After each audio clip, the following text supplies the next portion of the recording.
Bom, então vamos lá.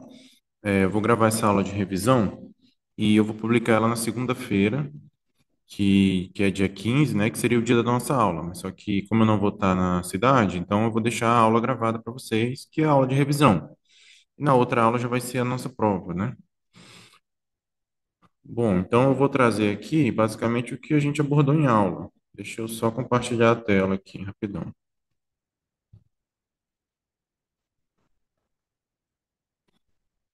Então a gente teve uma primeira aula de introdução à parasitologia, né? Onde a gente trabalhou os conceitos principais aí. E essa primeira aula, deixa eu expandir aqui. Então, nessa primeira aula, a gente trouxe a parasitologia, né? A atuação do biomédico, a atuação do profissional de saúde, pensando nos problemas, né? E nas soluções. Então, pensando na parasitologia, como a gente reconheceu seus principais gatilhos, principalmente como o saneamento básico, né? Como que a falta do saneamento básico vai impactar nos problemas dentro da parasitologia, né? No estudo dos parasitas, como que o nível de educação de uma população, o nível educacional de uma população, né? Um nível baixo, então nível ali, nível fundamental, né? Pessoas adultas já, né? Líderes de famílias com nível fundamental ou apenas nível médio, como que aquilo ali interfere em deixar os próprios membros daquela casa mais susceptíveis a infecções, né, por parasitas, né, porque aí vem a parte da educação em saúde, que essas pessoas muito provavelmente não vai ter. Então, no Brasil, a educação em saúde, ela se restringe muito ao nível superior, aí, principalmente na área da saúde, né?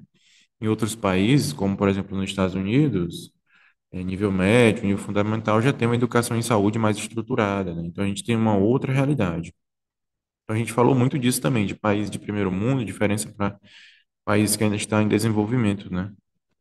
E aí eu dei alguns exemplos para vocês, como do continente africano e até da América do Sul também, né? Comparada a alguns países da Europa e os Estados Unidos, tem uma grande diferença, né? Porque eles já têm essa estrutura de educação em saúde com eles desde a base ali do ensino.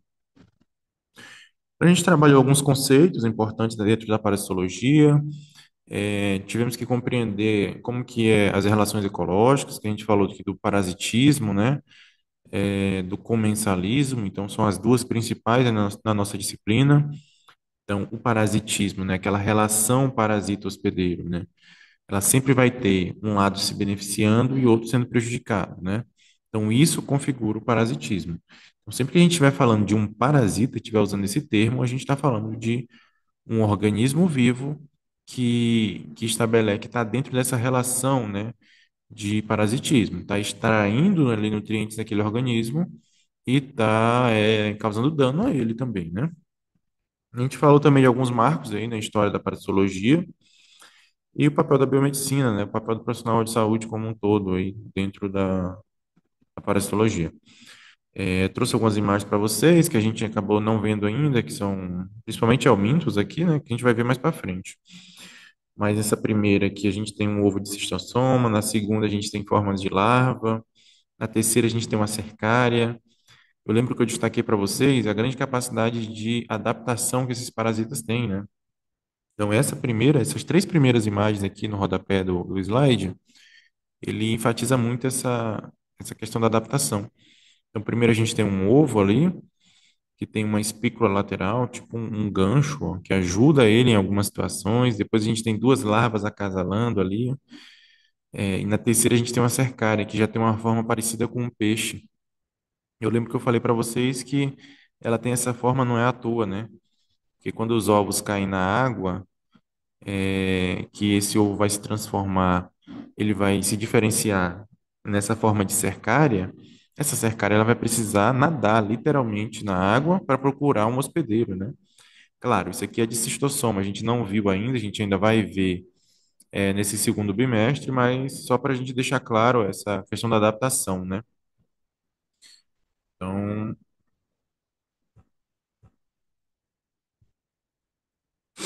e aqui também um endoparasita, que é um carrapato, né? Um piolho, na verdade, desculpa. É um piolho, então a gente chama ele de ectoparasita, na verdade, né? Ele é um ectoparasita. A gente vai entrar nesses conceitos, mas eu acho que é um dos primeiros conceitos aí dentro da parasitologia, o ectoparasita e o endoparasita. O ectoparasita, ele é aquele que fica fora do corpo, né? Parasita fora do corpo, como por exemplo o piolho, que vai conseguir ficar ali naquela parte da pele mesmo, e dali sugar os seus nutrientes e estabelecer a relação de parasitismo. E tem o endoparasita. O endoparasita são aqueles que já ficam no interior do organismo, como por exemplo os parasitas intestinais, né? Os que a gente estudou nesse primeiro bimestre. Entamoeba coli, Entamoeba histolítica, todos eles são endoparasitas, tá?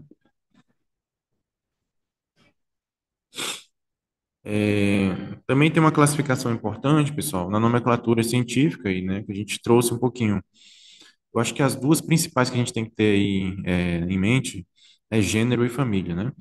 O gênero, ele é aquele primeiro nome que compõe o nome científico, e a espécie, né? Gênero e espécie. O gênero é o primeiro nome que compõe ali o nome científico, e a espécie é o segundo, é específico, né?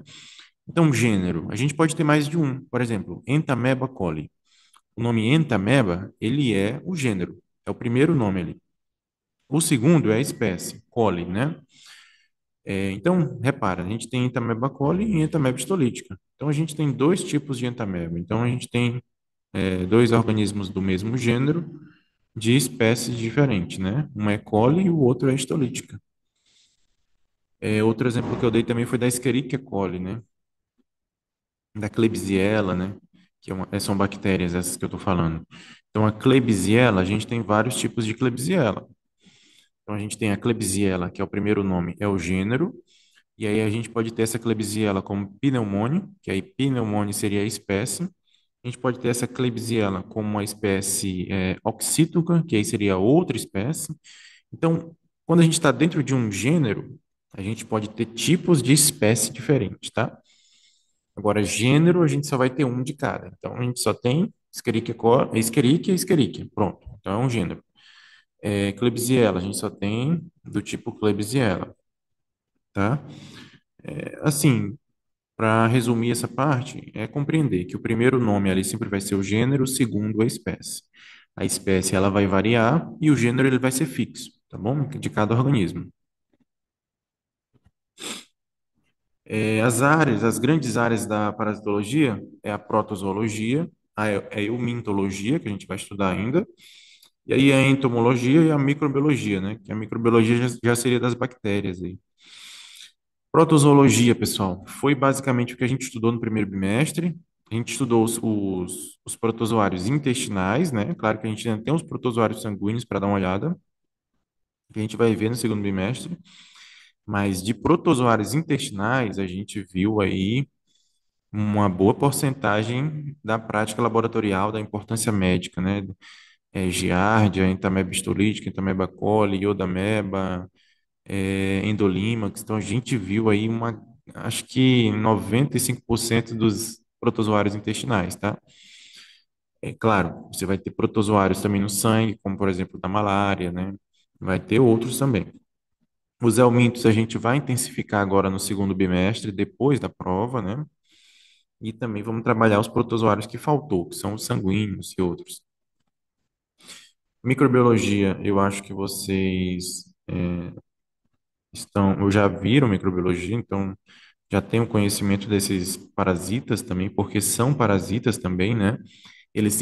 Estabelecem aquela relação parasita-hospedeiro, embora eles não sejam intestinais ou não sejam organismos mais complexos, como a gente viu no primeiro bimestre, eles também são considerados parasitas. A gente não pode deixar esse conceito se perder, tá bom? Quanto aos tipos de parasita, de acordo com como ele vai infectar o hospedeiro, ou de acordo com como ele vai se desenvolver, né? De quantos hospedeiros ele precisa para se desenvolver, a gente tem dois tipos aí, os monoxenos e os heteroxenos. Os monoxenos, pessoal, eles são aqueles que só precisam de um hospedeiro para completar o seu ciclo de vida. No primeiro bimestre, a gente viu todos os monoxenos, né? Todos eles são monoxenos. Giardia lamblia, as entamebas, elas vinham de contaminação fecal oral, contaminava apenas um hospedeiro e fazia o seu ciclo de vida ali mesmo, né? Então, e os heteroxenos são aqueles que precisam de mais de um hospedeiro. Esse daqui a gente não viu eles ainda. A gente vai ver eles no segundo bimestre, mas são aqueles, como por exemplo, que utilizam os vetores dos mosquitos, né?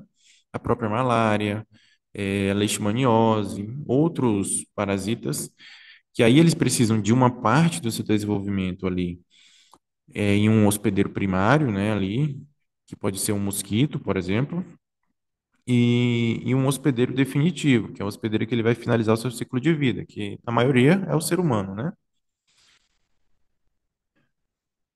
Então, eu até coloquei, ó, quando o desenvolvimento de uma espécie exige uma passagem obrigatória por dois ou mais hospedeiros, sempre na mesma sequência e na mesma fase, né? Então, a gente tem um hospedeiro definitivo e o hospedeiro intermediário. O hospedeiro intermediário, ele vai ser aquele primeiro hospedeiro ali, ou segundo, no máximo, dependendo, né? Se o ciclo dele vai ter mais de um ou mais de dois hospedeiros, quer dizer. Então, é, no caso da malária, que tem um mosquito e o ser humano, né? O mosquito é o hospedeiro intermediário, ele é aquele primeiro hospedeiro ali que vai começar o ciclo da malária. E o hospedeiro definitivo, onde as formas da malária vão infectar, vão se desenvolver, né? Chegar ao pico máximo de evolução, é o ser humano, né? Então é o hospedeiro definitivo. Sobre a importância da parasitologia, eu levei alguns dados, como por exemplo de malária, né, um grande problema de saúde pública, a própria entamoeba histolítica, que estima que ela infecta cerca de 10% da população, né, isso é muita coisa. E lembrando que a entamoeba histolítica ela é a patogênica, né, ela é aquela que tem as formas graves também, que pode invadir e infectar outros órgãos, além da cavidade intestinal, né, ela pode ir para o pulmão, pode ir para o fígado, pode infectar vários órgãos e causar complicações sérias, né? A esquistossomose infecta cerca de 240 milhões de pessoas em 78 países. A esquistossomose que a gente falou um pouquinho nesse primeiro bimestre, só na primeira aula, eu acho, mas era para enfatizar mais a falta de saneamento, né? Que eu acho que na esquistossomose fica muito evidente a falta de saneamento, porque o ciclo dela depende muito dessa falta de banheiro, né? Dessas fezes caírem na água, dos rejeitos humanos caírem na água, para o ciclo da esquistossomose continuar. E aí também eu trouxe essa imagem lá de doença relacionada com pobreza, né?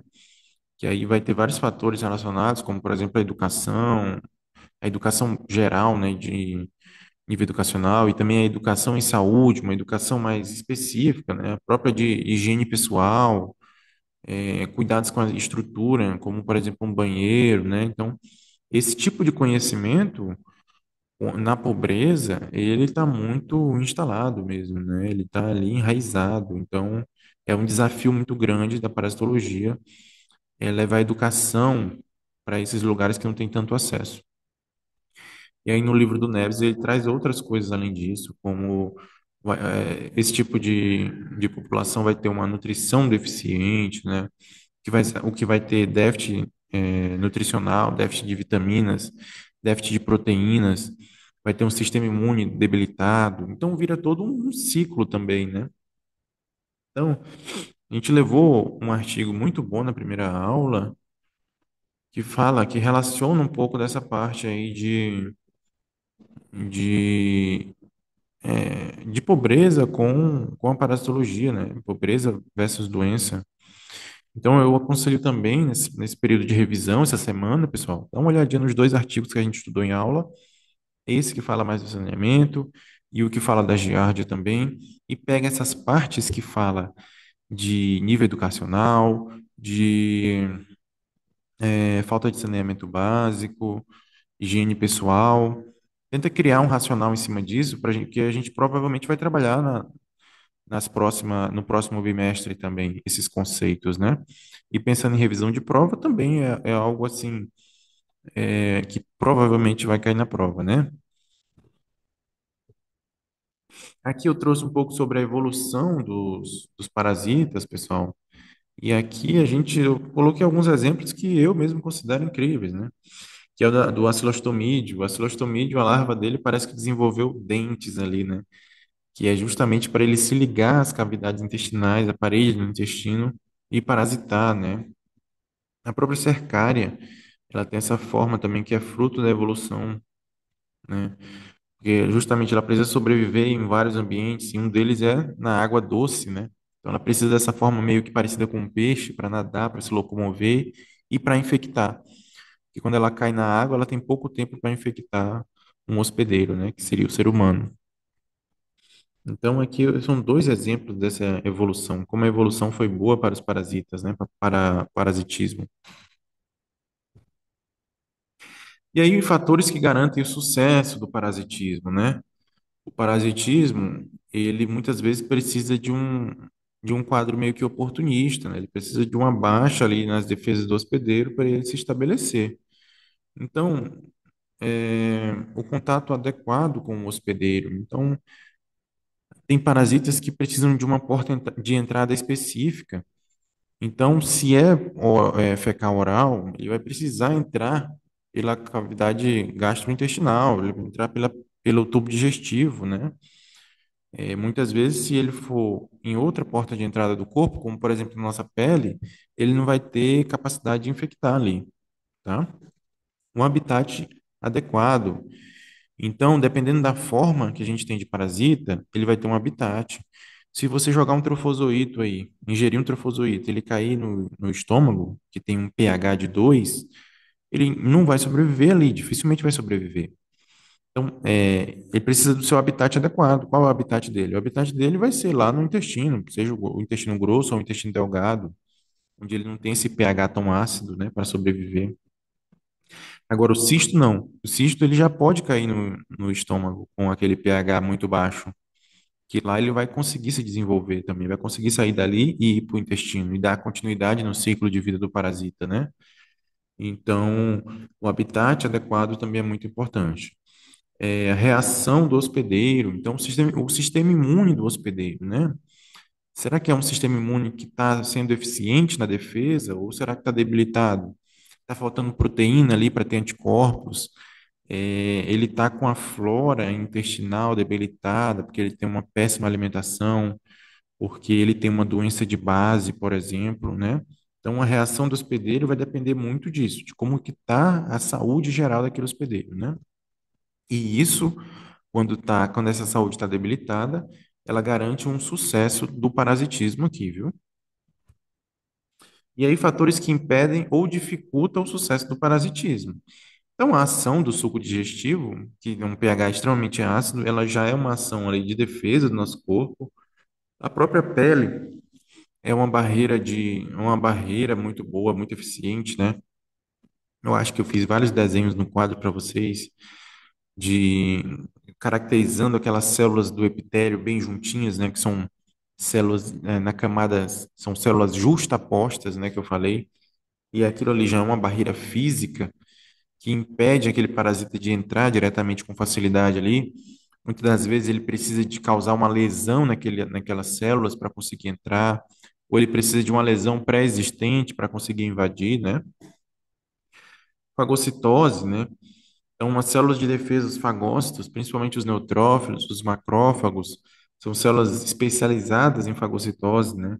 Então, essas células dificultam muito a ação do parasitismo, porque elas são ali as primeiras células de defesa. Quando essa fagocitose está eficiente e elas conseguem sucesso ali na fagocitose dos parasitas, na lise daqueles parasitas, né?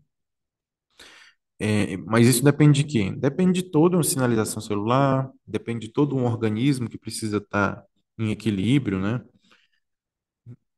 E os fatores humorais? Fatores humorais é que eu estou me referindo àquela, aquela defesa mais especializada, principalmente anticorpos. Então, esses fatores humorais, eles também precisam estar em dia para dificultar esse parasitismo. Vacinação, então aquela pessoa tomou vacina, ela tem os anticorpos ali para um determinado parasita. Então, o parasita entrou em contato com ela, ela já vai soltar aqueles anticorpos que vai ajudar na defesa contra aqueles parasitas, né? É, qualquer outra coisa, assim. Então, tipo, ela tem um nível de proteína bom no organismo, então a síntese de anticorpos que são compostos por proteínas está muito boa também, né? Então, fatores humorais também, como fatores importantíssimos para dificultar o sucesso do parasitismo.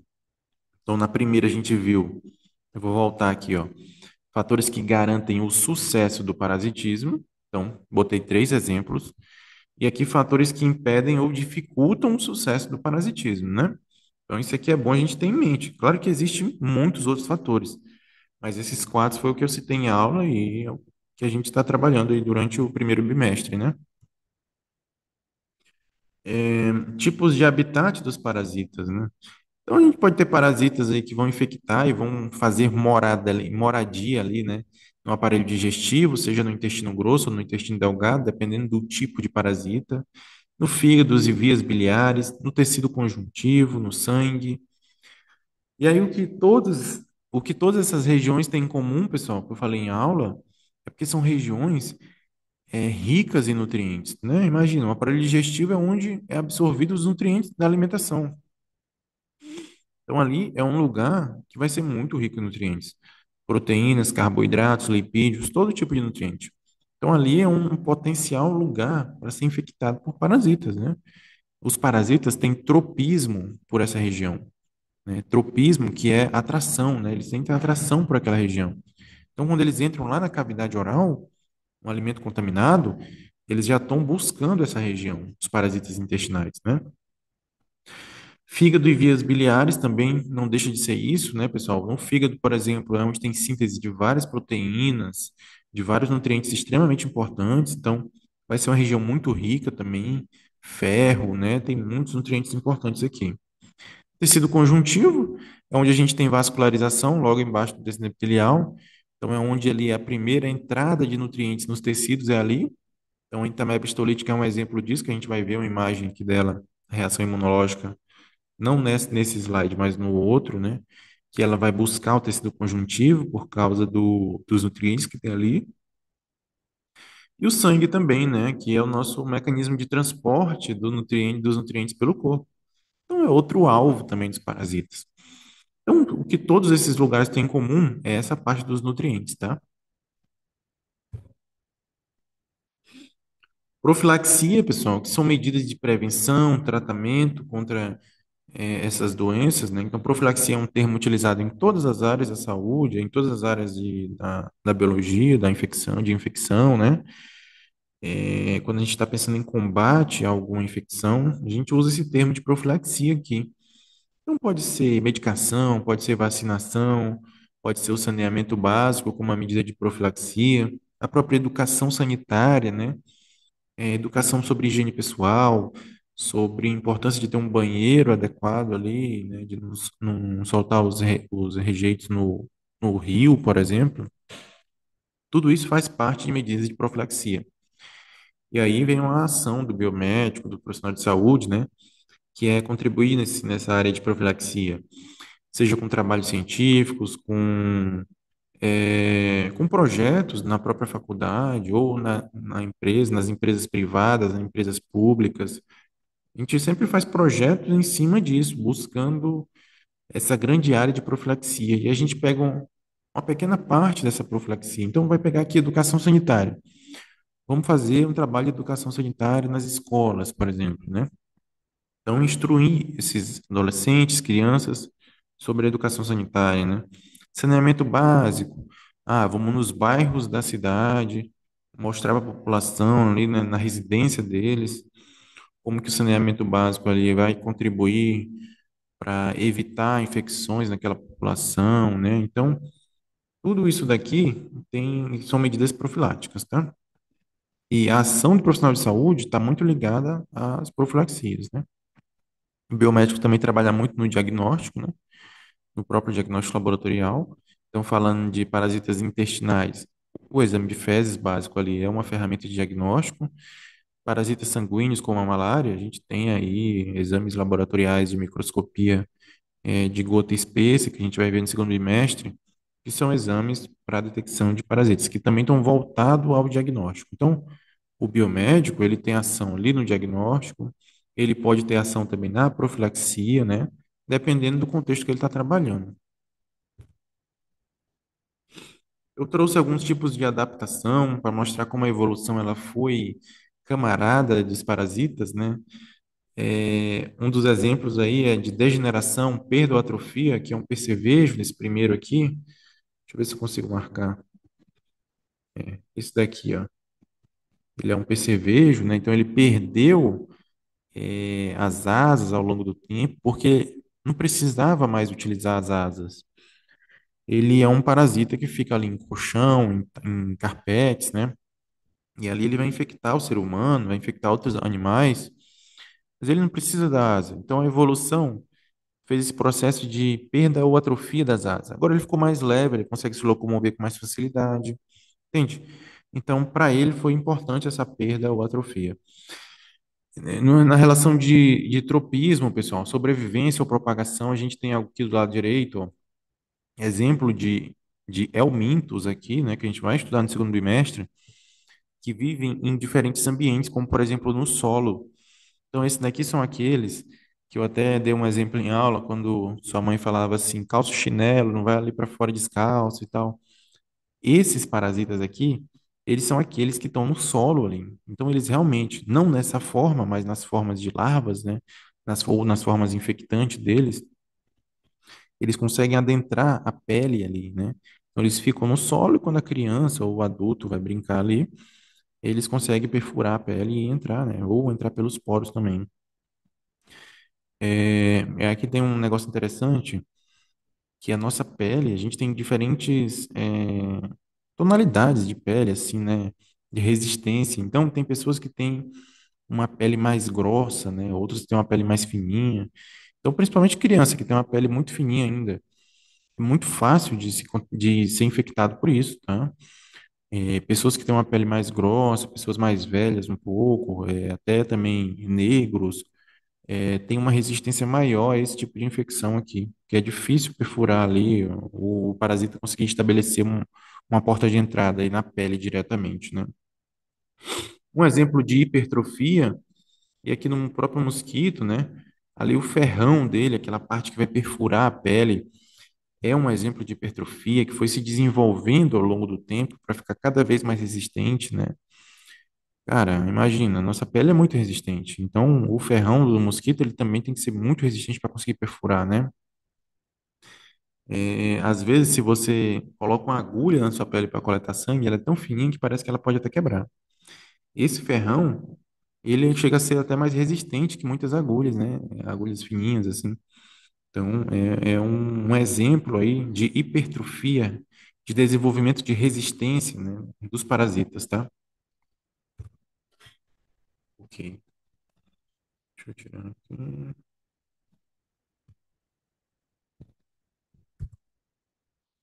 Opa, ficou aqui manchado.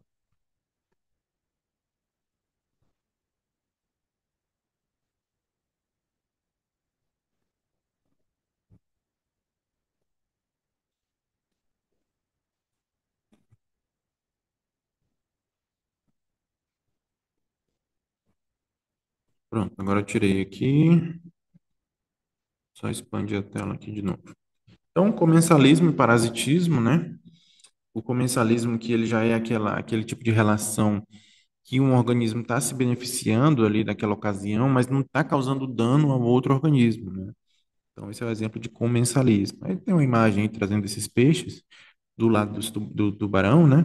E os restos de alimento que sobra ali do tubarão, eles acabam se alimentando, sobrevivem ali. Um exemplo de comensalismo. A gente tem parasitas, né? A gente tem organismos comensais que ficam no ser humano, né? A própria Entamoeba coli, ela pode estar presente no intestino humano de forma comensal, esperando uma oportunidade ali para entrar na relação de parasitismo, né? Então, tem vários micro-organismos que vivem de forma comensal no organismo humano. Parasitismo, pessoal, aqui a gente já tem aquela característica, né? Um organismo sugando nutriente do outro, se beneficiando e o outro sendo prejudicado. Aqui a gente tem também a histolítica, por exemplo. A gente tem que uma larva bem grande, pode ser um verme, né? Um verme adulto já, de tênia, por exemplo. Então ele pode estar ali já sugando nutrientes ali a todo vapor, né? Consumindo ferro, proteína, lipídios. Então o parasitismo não existe o lado bom dele, tá? Sempre vai ser uma espécie se beneficiando e a outra tendo os danos ali, né? Perdendo nutrientes. No caso dos parasitas intestinais que a gente estudou, o ser humano vai estar sempre perdendo, né? Alguns marcos históricos que eu coloquei, como por exemplo o microscópio, né? Isso daqui eu vou deixar aí, vocês dão uma olhadinha também no PDF. Os marcos históricos eu não vou cobrar muito, não tem um motivo, né? Então, essa primeira aula que a gente tem que vai mais trabalhar, pessoal, mais cobrar aqui, tipos de adaptação, profilaxia, essa primeira parte dela aqui, tá? Então, essa primeira parte foi muito importante, né? Vocês têm que sair do primeiro bimestre com esses conceitos na cabeça aí. Parasita monoxeno, heteroxeno, né? Então, essa é a primeira parte. Agora eu vou para o segundo slide rapidinho aqui.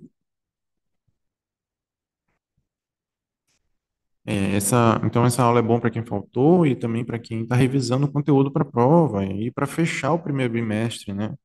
Em grande estilo, né?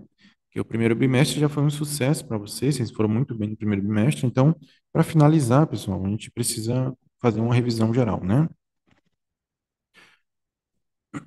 Então, vamos aqui nos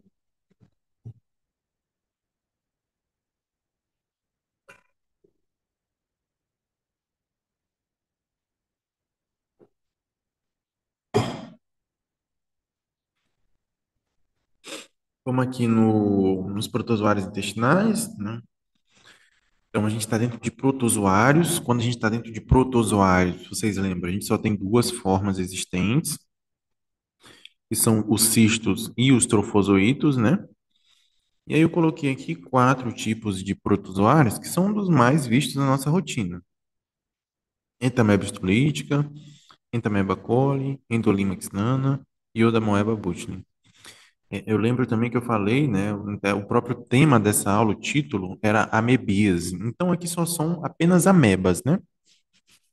A Entamoeba histolítica é a primeira, um núcleo apenas ali visível, né? No máximo três aqui, talvez um do ladinho também, não dá de ver direito. Mas eu tenho um núcleo nessa primeira muito visível, né? Então aqui a gente tem essa característica do cisto de entamoeba histolítica. Aí logo abaixo a entamoeba coli, que já tem vários núcleos. Aqui nessa imagem a gente tem cinco núcleos. Embaixo a endolímax, que eu falei para vocês que é mais difícil de ver na prática, mas vocês conseguiram encontrar ela com facilidade. A Iodamoeba butili, que tem essa manchinha assim no citoplasma dela, que é um vacúolo de glicogênio, né, que fica corado assim, essa cor marrom. Então, características gerais dos protozoários, pessoal. São organismos unicelulares eucariontes, né? Então, sendo eles eucariontes, eles têm algumas características em comum com as células humanas. Tem membrana plasmática, tem um núcleo que está envolto por uma outra membrana que a gente chama de carioteca, né? É, algumas organelas eles podem ter, outras talvez não, mas a estrutura básica, a estrutura geral é bem semelhante. Uma nutrição heterotrófica, isso aqui é importante, não dependem do consumo de matéria orgânica, eles precisam pegar os compostos orgânicos como proteínas, carboidratos, lipídios para produzir energia. Eles não conseguem pegar apenas o oxigênio direto e produzir, né? A gente tem espécies de vida livre e espécies parasitárias. Espécies de vida livre são aquelas que vivem nos ambientes, como por exemplo nos oceanos, nas árvores, na vegetação em geral. E as espécies parasitárias são aquelas que vão sobreviver, né? Vão viver do parasitismo, tá? Vão viver de nutrientes ali que vão absorver do ser humano, vão pegar do ser humano, vão pegar de outros animais, né? Na parte de locomoção, a gente tem alguns tipos aí. Aqui também em cima acho que eu coloquei esses dois exemplos que são de espécies de vida livre. Então aqui é Entamoeba gingivalis. Não, aqui são dois exemplos de Entamoeba. Entamoeba gingivalis e a Entamoeba histolítica. A Entamoeba histolítica que ela é sempre parasitária. E a Entamoeba gingivalis, que ela é um tipo de entamoeba que pode viver sem causar danos ao organismo. Como, por exemplo, essas gengivales é a que fica nas gengivas da gente. Às vezes elas são encontradas, mas num contexto sem ser de infecção, tá? Elas sobrevivem ali de forma comensal. A boca, a cavidade oral, tem muitos restos de alimentos, muitas coisas também, né? Então elas conseguem sobreviver ali de forma comensal. Então, quanto à locomoção, pessoal, a gente tem flagelados, a gente tem ciliados, risópodes e esporozoários. Os flagelados vão ter aquela especialização de membrana que é um flagelo, né? Que confere a ele uma locomoção, né? Um exemplo desses que tem locomoção, o flagelo, é a própria giardia, né? Que a gente viu. O trofozoito dela tem flagelos. Eu também falei para vocês como é o nome do um protozoário vaginal que eu falei para vocês, que é o Trichomonas vaginalis. Ele tem flagelos também, se locomove muito rápido. A gente também tem formas que vão ter cílios, outras formas que vão fazer a emissão de pseudópodes, né, que são esses risópodos.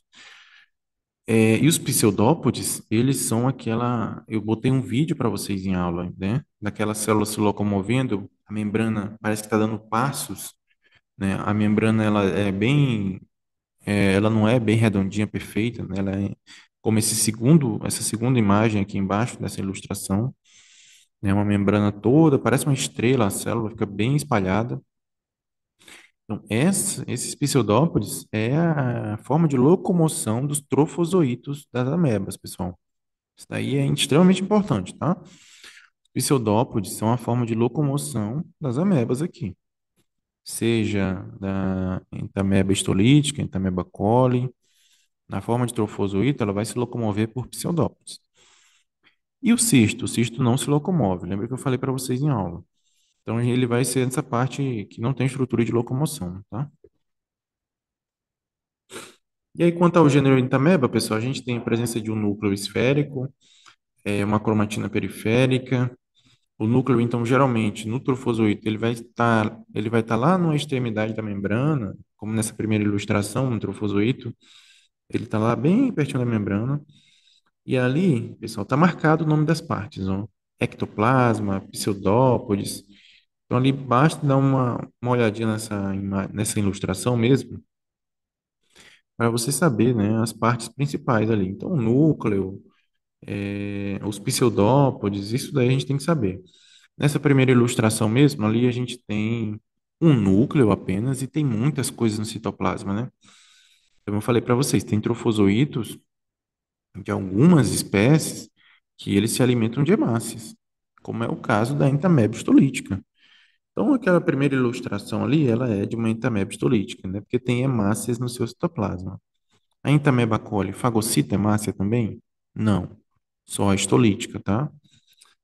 Na segunda imagem, a gente tem uma imagem corada com hematoxilina, ali não é ilustração. Então, lembrando que a hematoxilina é aquele corante, né? que, que vai reagir de acordo com o pH daquela célula e vai conferir uma certa coloração, né? A gente pode ter uma coloração eosinofílica ou uma coloração basofílica, dependendo do pH. pH ácido, geralmente ele vai conferir uma coloração mais alaranjada, mais avermelhada, né? E a gente vai chamar ele de eosinofílico. Um pH mais alcalino, né? Um pH de 7, 8, 9, em uma determinada estrutura de uma célula, vai conferir a ele uma coloração mais basofílica. Então vai ficar mais azulado, mais roxo, assim. E essa terceira forma é um cisto, né? E olha a diferença. As duas primeiras formas, bem regular a membrana, né? E a terceira forma, bem regular a membrana. Dá de ver o contorno dela perfeito, né? O cisto tem essa característica.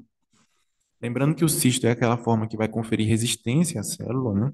E o trofozoito é caracterizado pela locomoção, né? Eu coloquei um videozinho para vocês, mostrando um pouco da fagocitose, né? Não sei, eu acho que não vai dar para abrir no PDF, mas talvez na aula lá que eu coloquei para vocês no Lex, dá de abrir o vídeo ainda, né? Mas o vídeo vocês viram na aula também, bem tranquilo. Por que o vídeo, né? Por que a fagocitose e a pinocitose? Porque é a forma dele produzir energia. Englobando essas partículas, ele consegue aqueles nutrientes que eu falei para vocês, principalmente as biomoléculas, né? Proteína, lipídio, carboidrato, consegue através dessa fagocitose. E aí sim consegue produzir energia. Eles não têm mitocôndrias, como as células humanas. Então, eles precisam dessa fagocitose para produzir energia. Aí, diferença dos núcleos, pessoal. Essa parte dos núcleos aqui, a principal é a quantidade de núcleos, é o fator diferencial nas entamebas, né? Entameba histolítica e entameba coli.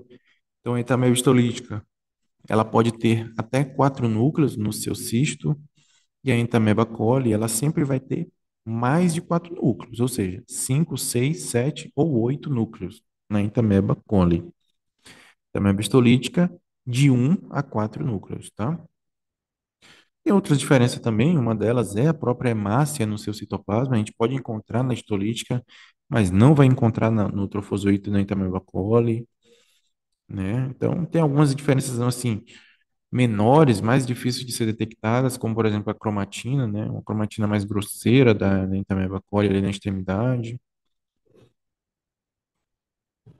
E aí uma imagem agora real mesmo, né? Ali era uma ilustração aqui, imagens reais. Então, ó, cisto da Entamoeba histolítica aqui, esse da direita, né? Deixa eu ver se eu consigo marcar para vocês.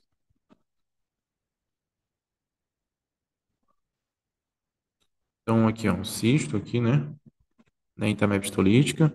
Ele tem esse núcleo aqui bem visível. Tô sem mouse aqui, tá ruim. Ele tem esse núcleo bem visível.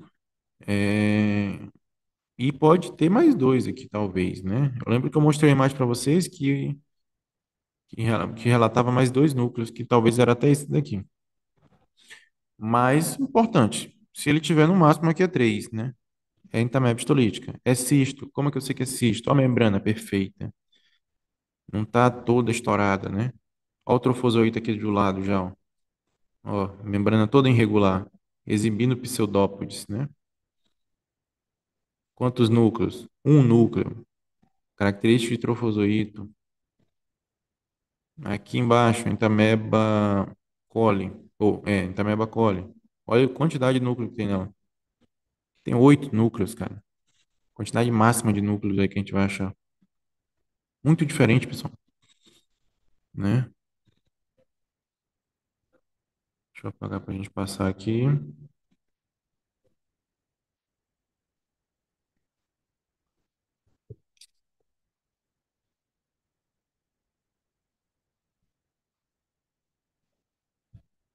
Então, a diferença dessas células tá muito fácil de fazer essa diferenciação, né, pessoal? Quantidade de núcleo, é, trofozoito também tem uma grande diferença, ó, ele exibe um pseudóptero, é bem estouradão assim. O trofozoito da Entamoeba coli, ele já tem uma certa membrana também. Ele tem uma irregularidade de membrana, ó. Trofozoito de Entamoeba coli, eu não vou cobrar de vocês, porque ele é muito difícil, né? A gente nem conseguiu ver os trofozoites, né? Na prática é muito difícil achar. Mas a gente tem que entender que ele é a forma móvel, que ele vai se locomover por pseudópodes, que ele vai fazer aquele processo de fagocitose das hemácias, né? Ele está muito envolvido nessa parte da infecção ali, do parasitismo, né? Ele garante que o parasitismo vai ocorrer. E aí o ciclo das amebas, né, pessoal? É um ciclo oral fecal, então um ciclo que só tem um hospedeiro, né? Então é um monoxeno. Nas fezes a gente pode encontrar trofozoitos e cistos, mas lembrando que o cisto é a forma infectante, né? Ele é a forma que resiste aos ambientes, que vai resistir ao suco gástrico.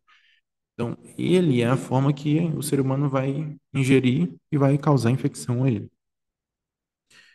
Pode acontecer do ser humano ingerir um trofozoito, é claro, mas dificilmente esse trofozoito vai sobreviver a todo esse processo, tá? Esse ciclo aí para todas as amebas, pessoal. Qualquer ameba ela vai fazer esse mesmo ciclo, essas amebas intestinais que eu falei para vocês.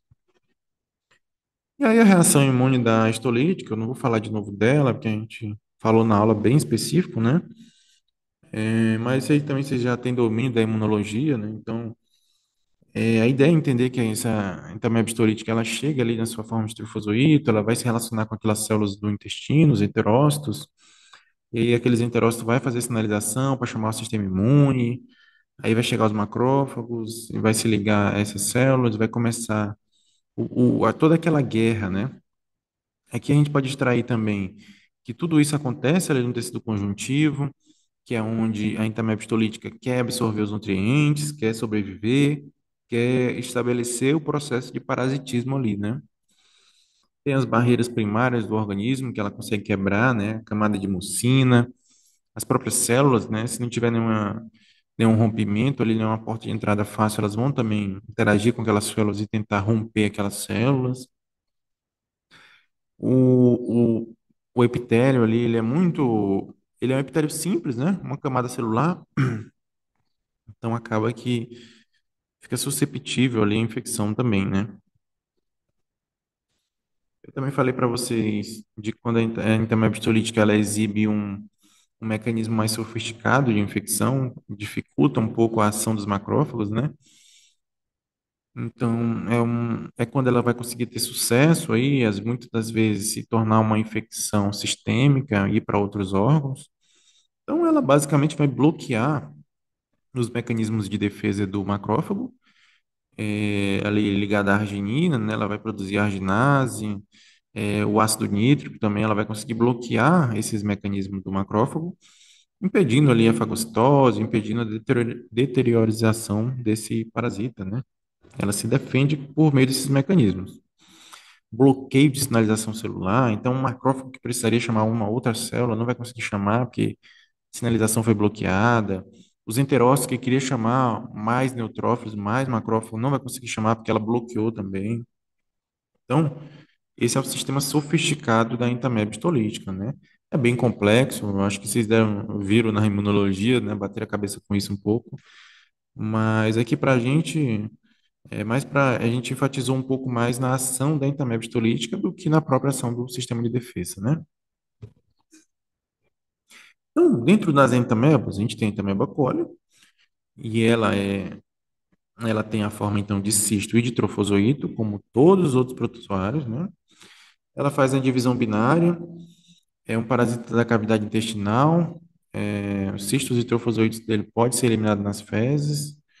A gente vai chamar essa ameba de não patogênica, porque ela não tem aquela mesma capacidade da histolítica de invadir, de causar infecção sistêmica, né? Mas ela fica ali. Numa oportunidade, ela vai causar também danos ao organismo, né? Vai parasitar.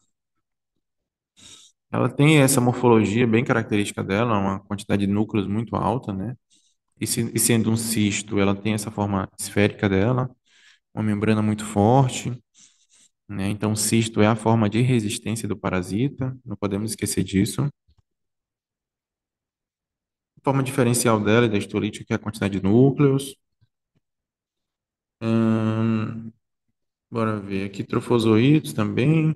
Algumas diferenças mais no tamanho, pessoal, e na forma mesmo, que eu vou passando rápido para a gente agilizar. Então, aqui tem também a forma de trofozoito, uma ilustração, né, que ela vai ter bastante vacúolo digestivo, que ela precisa se alimentar, precisa produzir energia por meio da fagocitose, então ela vai ser uma célula que a gente vai encontrar com muito vacuolização mesmo, né? Ali do lado de uma imagem com hematoxilina, de uma célula extremamente vacuolizada. Aí, ainda especificando sobre a quantidade de núcleos, é o grande diferencial. Isso aqui vocês têm na ponta da língua já, né? Então, aí algumas imagens, uma corada com hematoxilina, as outras coradas com Lugol. Lugol, que foi o corante que a gente usou na aula prática, lembra? O Lugol deixa essas células mais amareladas aí, ó. Entamoeba coli, bem bonita. 5 núcleos, essa do meio. Naquela lá do cantinho, acho que uns 8 núcleos. Nessa daqui também, ó, 8 núcleos. Né? O ciclo dela a gente já viu. A entamoeba histolítica, que é a forma patogênica das amebas, a ameba patogênica, né?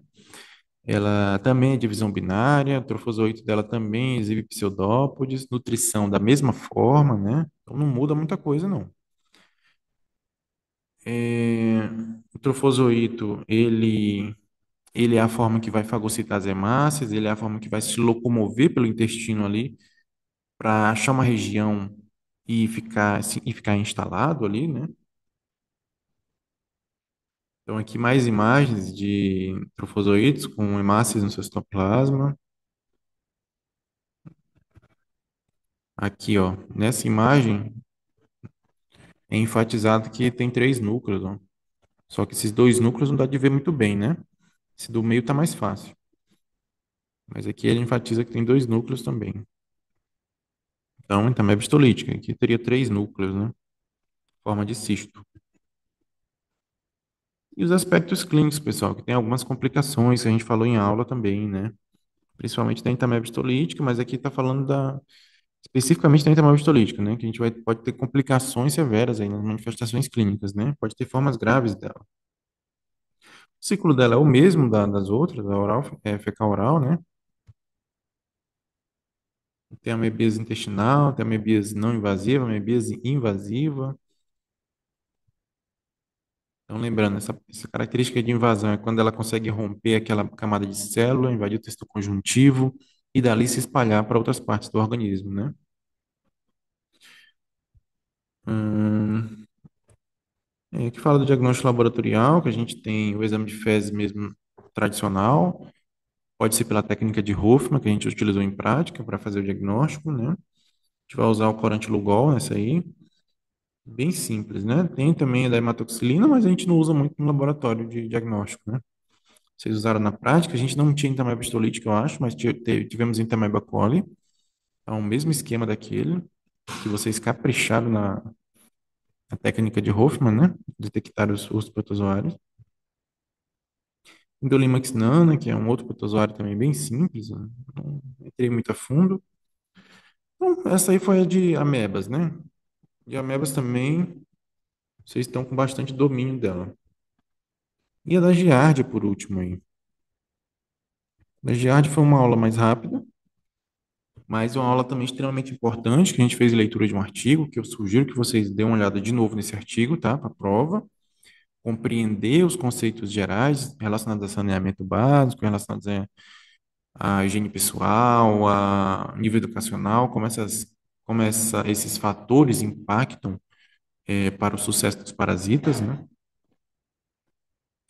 Então, o giardia, organismo unicelular, eucarionte, nutrição heterotrófica também, é bem semelhante, né? Flagelos a gente vai ter na forma de trofozoito e tem a forma de cisto dela também, que também não tem locomoção, né? Aí especifiquei algumas das formas, ó, no meio de uma ilustração. Falei para vocês que pode ser chamado de Giardia duodenalis, Giardia lamblia, Giardia intestinalis, são todos sinônimos, né? São protozoários flagelados que se locomovem por meio de flagelos, isso aí o trofozoito, né? A reprodução assexuada por divisão binária, não foge muito das outras. O agente etiológico você vai encontrar em artigos, em livros como Giardíase ou Lambliase, né, que é a Giardia lamblia. É um parasita monoxênico, então ele só precisa de um hospedeiro para completar o seu ciclo de vida. Ele vai habitar o intestino delgado, diferente daquelas amebas que buscavam o intestino grosso, a histolítica, né? A Giardia busca o intestino delgado, tá? É aquele intestino que tem uma microvilosidade maior, né? Inclusive as infecções por giardia, elas causam dano àquela microvilosidade, então vai causar dano na absorção de alimentos. Então aquele vai ser um paciente que vai estar em déficit nutricional, que vai ter diarreias excessivas, né? Porque o alimento não é absorvido, ele passa direto. Transmissão de pessoa para a pessoa por ingestão de cistos maduros. Pausei aqui.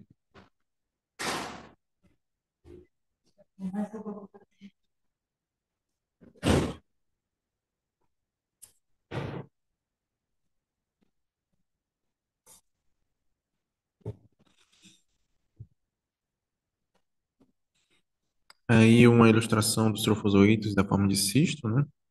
Esse trofozoito que tem vários flagelos. Vamos ver ele mais a fundo ali já já. Características morfológicas da giardia, na forma de trofozoito. Então, ele tem uma simetria bilateral. Então, isso quer dizer o quê?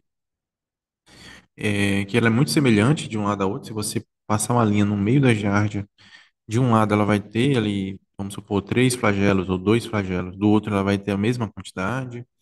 ela vai ter um núcleo de um lado e um núcleo do outro, então ela tem essa simetria bilateral. Vai medir aí de 10 a 20 micrômetros, né? Mas mais comum nas amostras é encontrar de 12 a 15. Isso aí vai depender da maturação dela, né? O tamanho dela. Os trofozoides, eles são mais comuns em fezes líquidas e os cistos são mais comuns em fezes sólidas. Aí também, ó, esquematizado as formas dela, a forma de trofozoito da giardia e cada parte ali numerada. Então a gente tem um núcleo ali em cima que é o A, a gente tem os flagelos, ó. Tem essa parte que parece um óculos aqui, que é o disco adesivo que eu falei para vocês, que é a parte que vai aderir ao tecido, né? Aqui mais formas de trofozoito com uma coloração específica.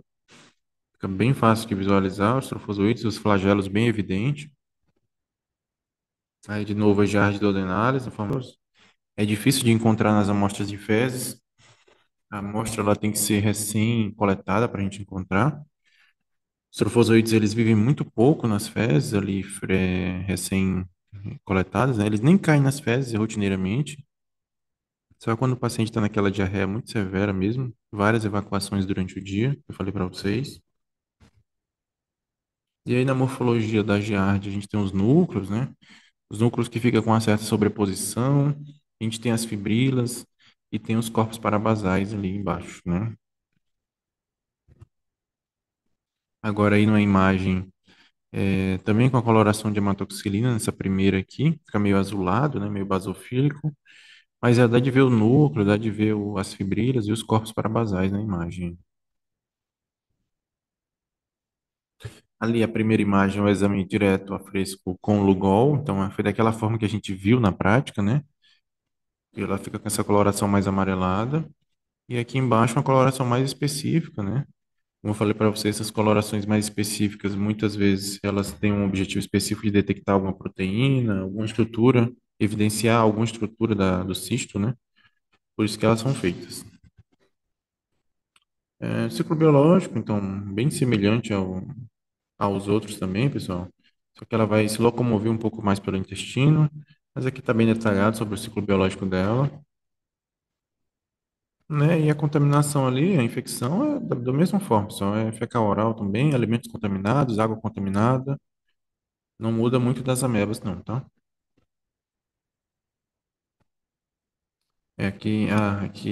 Geralmente a infecção ocorre apenas com inoculação de mais de 100 cistos. Eu lembro que eu falei para vocês em aula que uma evacuação de uma pessoa contaminada, ela pode ter mais de 14 milhões de cistos, né? Então, muito fácil de contaminar um alimento, a água quando você está contaminada, né? E infectar o ser humano, né? Como vocês viram na prática, não é tão difícil achar giardia, né? Numa amostra que tem giardia, vai ter muitas lá perdida, né? Então, imagina, e ali você pegou uma gotinha do material, né? Imagina no conteúdo todo, quantos não tinha. Manifestações clínicas também vai ficar aí, para vocês dar uma olhadinha. Na parte de diagnóstico laboratorial, é importante vocês terem em mente aí que a gente pode ter o trofozoito também, em fezes líquidas, né, diarreicas, e fezes ali recém-coletadas, mas o cisto é mais comum de detecção. Método de Faust é uma opção, a gente não fez a técnica de Faust ainda, mas vamos fazer depois da prova, na outra aula, né? A gente fez só a técnica de Hoffman, mas como vocês viram, também é eficaz, né? Todo mundo encontrou Giardia lá, conseguiu visualizar. Então, eu coloquei dois casos clínicos, diferenciando aí um caso clínico de Giardia, que foi esse primeiro, aí o achado ali do lado, né, que são os cistos de Giardia, e aí bem evidente cisto de Giardia, esse aqui são como vocês viram na prática. Ali do lado um trofozoito, bem bonito o trofozoito, mas só que é difícil de achar, né, que nem eu falei para vocês, tem uma vida muito curta nas fezes. E o outro caso clínico que eu coloquei foi um de entamoeba histolítica, né? Dá uma olhada nos casos, vê a diferença entre eles, né? Um vai causar sangramento, né? Tem algumas características específicas que no da Giardia não tem. Uma é mais comum em crianças, né? Que é a Giardia. O outro não importa com a faixa etária. A microscopia aí também, que a gente colocou em Tabela Coli, né? Características aí, muitos núcleos, bem arredondada, bem grande, histolítica aqui, né? E aí passando em Dolimax nana, Giardia lamblia, todo esse conteúdo vai estar disponível para vocês. Iodamoeba butili, né? Uma das mais bonitas que a gente viu na prática lá. O Blastocystis hominis não é tão comum, mas a gente também conseguiu encontrar ele na prática. Bem maduro a gente encontrou. Então, essas três aulas, elas foram basicamente o primeiro bimestre e a gente teve aula prática. Então, os conteúdos essas três aulas, esses três PDF que eu deixei lá no Lex, e os artigos, pessoal, e a aula prática, né? Então, peguem esses conteúdos, revisem e na outra semana a gente vai fazer a prova de parasitas, tá bom? Valeu!